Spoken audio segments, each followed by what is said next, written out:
Caregiving can feel overwhelming. Some days feel impossible. If you're caring for someone with Alzheimer's or dementia, we want you to know this. You are not alone. There is help, there are resources, and there is hope. This is GutPunched, Alzheimer's and Caregivers.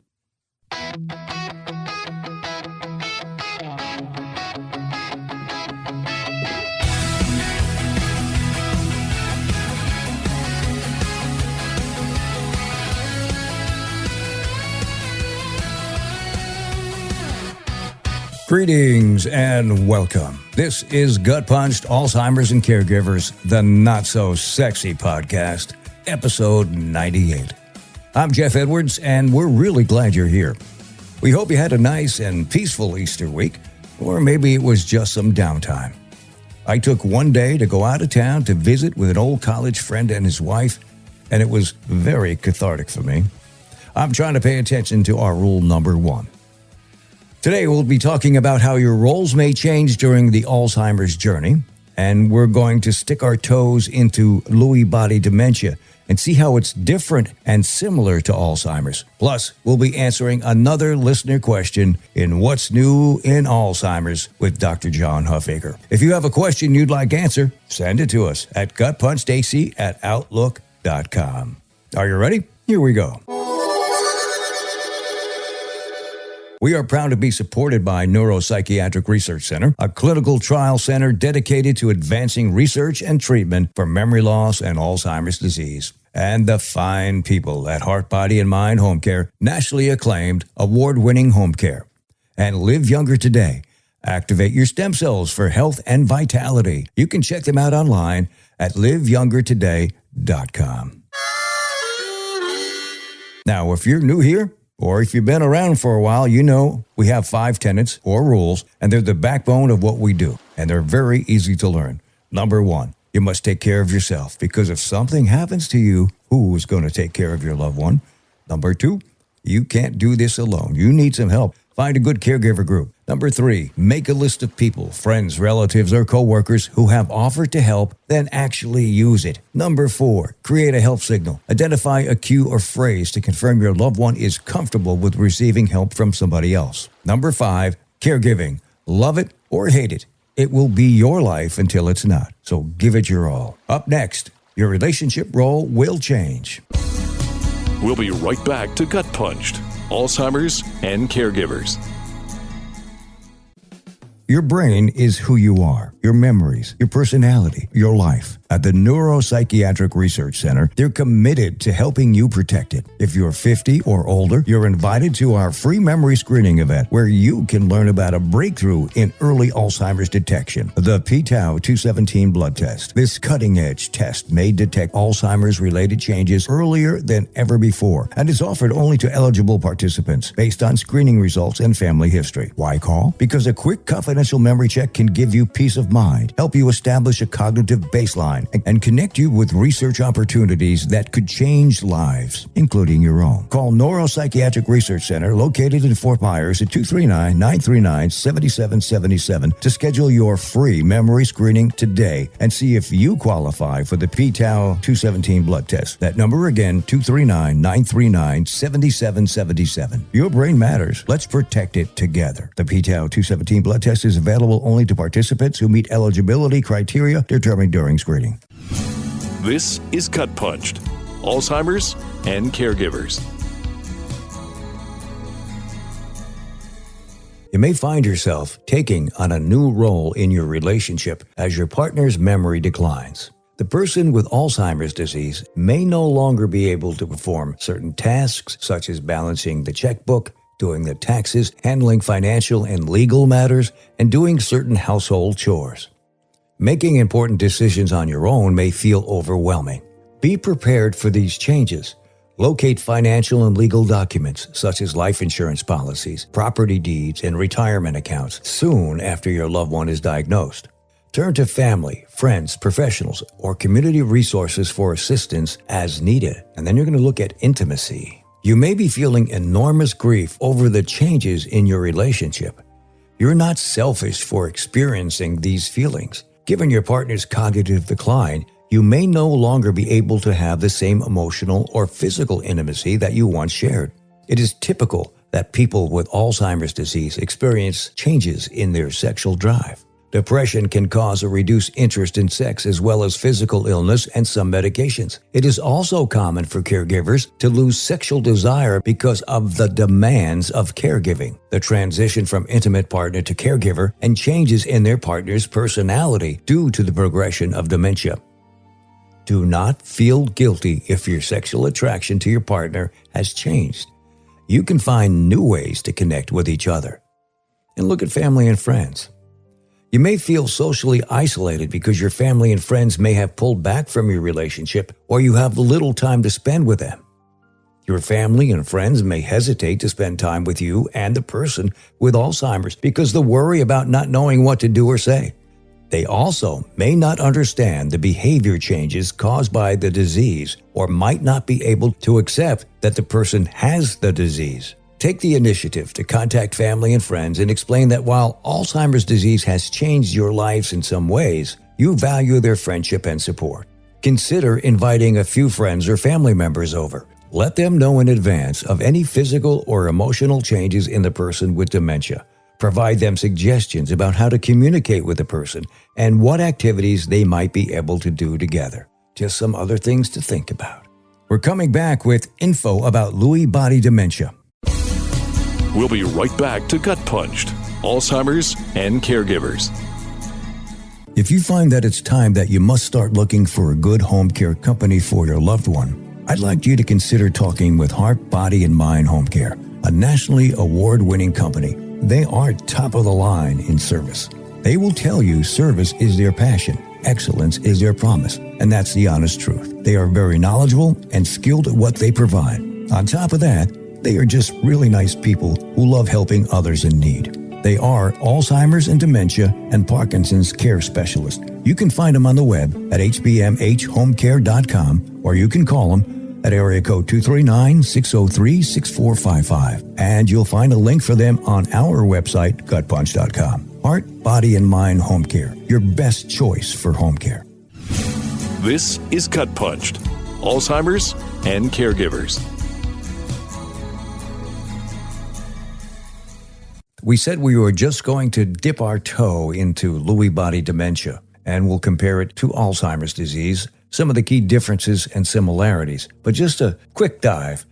We are working on a larger, deeper dive and even bring into the topic Robin Williams. And Robin Williams passed with Lewy Body Dementia, and that will be interesting. So here we go. Lewy Body Dementia versus Alzheimer's. Key differences and similarities.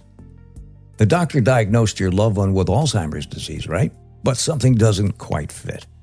They're seeing people who aren't there. Their thinking seems sharp one moment and confused the next. They've developed a tremor that wasn't mentioned in anything you read about. What you might actually be dealing with is Lewy Body Dementia, a different type of dementia that's frequently confused with Alzheimer's disease. While both conditions affect memory and thinking, they have distinct features that set them apart. Lewy body dementia and Alzheimer's disease share overlapping symptoms, which is why doctors who aren't familiar with LBD's unique characteristics often mistake one for the other. This misdiagnosis matters because treatments that help Alzheimer's disease may be dangerous for people with Lewy body dementia. This guide explains the key differences and similarities between Lewy body dementia and Alzheimer's, so you can recognize what you're dealing with and ensure your loved one gets appropriate care. Now, here's the question. Is Lewy body dementia the same as Alzheimer's disease? Nope. Lewy body dementia and Alzheimer's disease are two distinct conditions, though they both cause progressive problems with thinking and memory. The differences lie in which symptoms appear first, how many other symptoms appear, how they progress, and what's happening in the brain at a cellular level. Now, what are the main differences between Lewy body dementia and Alzheimer's? The most noticeable differences between LBD and Alzheimer's appear in the symptoms, in which symptoms show up first and how many other symptoms appear. If you're trying to figure out whether your loved one might have LBD instead of Alzheimer's or vice versa, these are the clearest signs to look for. Memory loss happens differently. Alzheimer's typically announces itself with memory problems. Your loved one might forget recent meals or conversations and struggle to recall familiar names or repeat the same question multiple times. Memory loss is usually the first thing families notice and the reason they seek medical help. Lewy body dementia affects memory too, but it's rarely the main issue, especially early on.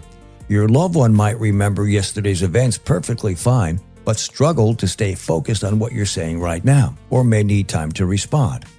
They have trouble organizing their thoughts, finding the right words, or figuring out the sequence of steps for familiar tasks. The problem isn't storing memories so much as using their brain in the moment. The problems are with executive function, meaning with multitasking and problem solving. No, hallucinations tell a clear story. This is one of the easiest ways to spot the difference. Most people with Lewy body dementia experience visual hallucinations usually within the first few years. These aren't vague shadows or unclear shapes, they're detailed, vivid images. Your mother might calmly tell you about the children playing in the corner, seeing small animals, or the man sitting in the empty chair. She sees them as clearly as she sees you. These hallucinations happen repeatedly, often with the same characters or themes. Hallucinations can happen in Alzheimer's disease, but they're uncommon. When they do occur, it's usually in the late stages after years of memory decline. So, just putting our toe into it, we're working on a larger project for you because this is really an interesting form of dementia, and it's fairly common. Up next, what's new in Alzheimer's with Dr. John Huffaker. Every day, I talk with people who say, I don't feel as sharp as I used to. My energy is low. My memory worries me. Hi, I'm Peggy Sealfon, board-certified health coach and caregiver. I share patented science-backed technology supporting your body's natural repair, helping improve sleep, cognition, and vitality. Learn more at liveyoungertoday.com. liveyoungertoday.com. What's new in Alzheimer's with John Huffaker. John, how you doing today? I have an email from Ray W. from New York, and he wants to know, are there new studies on treatments for Alzheimer's or other forms of dementia coming out that don't utilize drugs? Yeah, hi, Ray. Good question. And actually, there are. It's an interesting question and something a lot of people ask. There are lots of individuals out there that don't really want to have to take a medication. They always believe in the minimalist. So we're actually developing a few other treatment options for Alzheimer's. And one of them, we're wrapping up the third study. So we've done a series of studies with I guess you call it like a headset. It's a set of goggles with some earphones, and they actually play a 40 hertz frequency. So that's called a gamma frequency. And that actual frequency wavelength has been shown and proven to break up plaque formations that patients with Alzheimer's have. We're still doing some of the clinical research. We will be wrapping that up probably within under a year from this time frame. Early studies have looked very promising. I hope that this is something actually that could move on and go to the FDA for evaluation because we've seen some good results. It's very safe and tolerated, and the good thing about it is this isn't a medication, so it'd be a great alternative, and it's something we could put right along with the medications that are approved now. So you have to wear these headsets for a period of time every day. We keep seeing some good promising results and can move forward. Well, that's great to know. When we come back, things we are working on for future topics. Greg met his mother at their weekly dinner spot. She was about 15 minutes late because she took a wrong turn. They chatted through the meal, and she mentioned that she stopped playing cards with her friends. After eating, she excused herself and asked directions to the ladies' room. Greg missed 3 warning signs of Alzheimer's. Did you? Know where Alzheimer's and all dementia hide. Learn more at alz.org/10 signs. Brought to you by the Alzheimer's Association.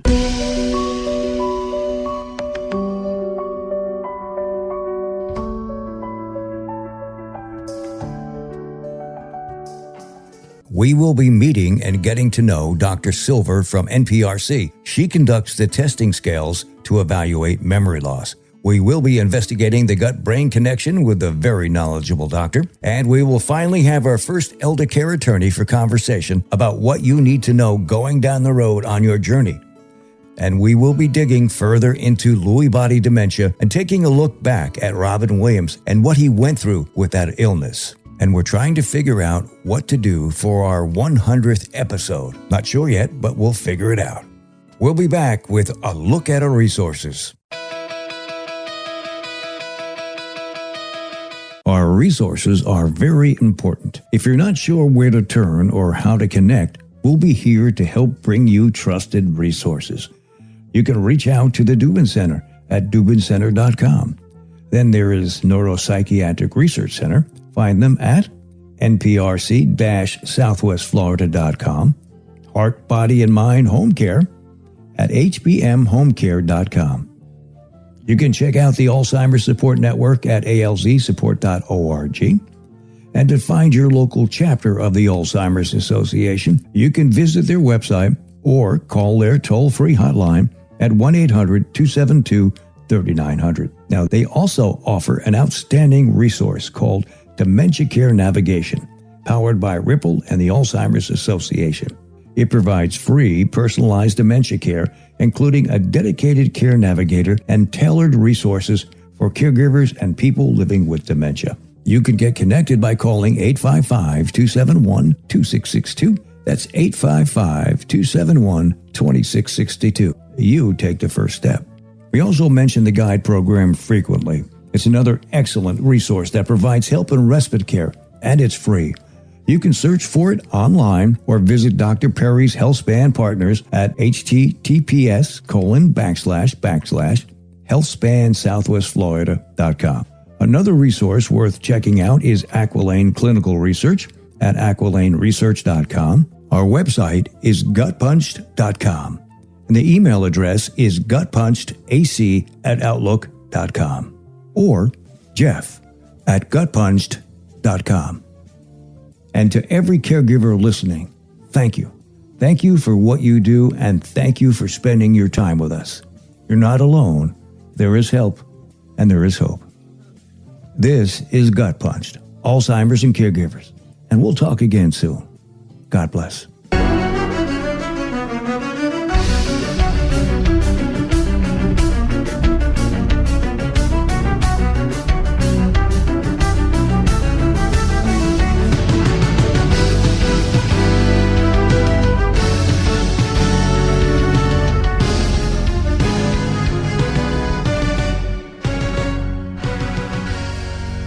This has been Gut Punched, Alzheimer's and Caregivers, with your host, Jeff Edwards. Don't forget to hit that like button and subscribe to us on all the platforms, like Spotify, Apple, Pandora, Podbean, and more. If you have a question or want to get in touch with us, our email is gutpunchedac@outlook.com or jeff@gutpunched.com. Caregivers, you don't have to do this alone.